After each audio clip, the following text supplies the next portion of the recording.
Hi guys, welcome to my channel. ఈరోజు మనం protein లోపాన్ని ఎలా గుర్తించాలి దాని గురించి మనం తెలుసుకుందాం. వన్ స్మాల్ రిమైండర్, ఏ పాయింట్లో ఇన్ఫర్మేషన్ మీకు వాల్యుబుల్గా అనిపిస్తే నా ఛానల్ తప్పకుండా సబ్స్క్రైబ్ చేసుకోండి, అలానే లైక్ చేయండి. అప్పుడు ఎక్కువ మందికి ఇన్ఫర్మేషన్ అనేది రీచ్ అవుతుంది. మీ ఫ్రెండ్స్ అండ్ ఫ్యామిలీకి షేర్ చేయండి, వాళ్ళు హెల్తీ ఇన్ఫర్మేషన్ తెలుసుకుంటారు. ఇంకా లేట్ లేదు, మన టాపిక్లోకి వెళ్ళిపోదాం.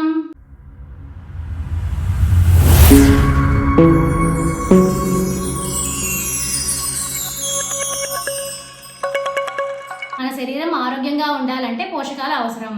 విటమిన్స్, మినరల్స్ తగిన పరిమాణంలో మన శరీరానికి అందకుంటే అనారోగ్యానికి కూడా గురయ్యే అవకాశం ఉంటుంది. ప్రస్తుతం చాలా మంది ప్రోటీన్ లోపంతో బాధపడుతున్నారు. దీనివల్ల రోగ నిరోధక శక్తి తగ్గి ఇన్ఫెక్షన్, ఇతర ఆరోగ్య సమస్యలు కూడా వచ్చే అవకాశం ఉంది. మరికొందరిలో చర్మ సమస్యలతో పాటు జుట్టు రాలడం వంటివి కూడా జరుగుతున్నాయి. నీరసం, అలాగే ఏదైనా పని చేసిన వెంటనే అలసిపోవడం, కడుపుబ్బరం వంటివి కనిపిస్తున్నాయి. కండరాల సమస్యలు, నొప్పులు ఎక్కువగా వస్తున్నాయి. కొందరిలో ప్రోటీన్ లోపం ఉంటే బరువు తగ్గి శరీరంలో వాపులు అనేవి వస్తున్నాయి. ఇంకొందరిలో గోర్లు త్వరగా విరిగిపోతున్నాయి.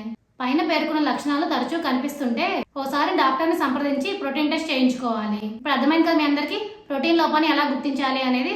For more videos please like, share, subscribe my channel. Thank you for watching my video.